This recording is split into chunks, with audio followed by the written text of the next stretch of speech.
కొందరు ఏమంటున్నారంటే ఎఫ్టీఎల్ పరిధి మరియు బఫర్ జోన్లలో గవర్నమెంట్ యొక్క భవనాలు కూడా నిర్మించారు, మరి వాటి సంగతి ఏంటి?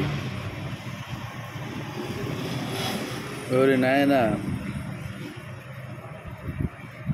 ప్రభుత్వ కార్యాలయాలు, ప్రభుత్వ స్థలాలు లేదా న్యూట్రల్గా ఉన్న స్థలాల్లో నిర్మించకుంటే మరి నీ స్థలం లేదా నా స్థలంలో నిర్మిస్తారా? నువ్వు ఇస్తావా మరి స్థలం? ప్రభుత్వ భవనాలు, ప్రభుత్వ స్థలాలు అవసరమైతే వాడుకుంటారు,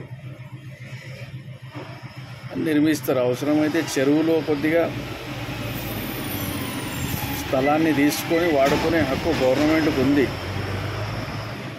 మరి అలా అని మొత్తము కబ్జా చేయకూడదు, అది తప్పు. అది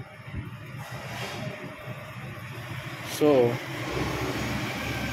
ప్రభుత్వం యొక్క భవనాలు ఎక్కడ నిర్మించాలో అది ప్రభుత్వం నిర్ణయిస్తుంది, ప్రభుత్వం చేతిలో పని. Thank you.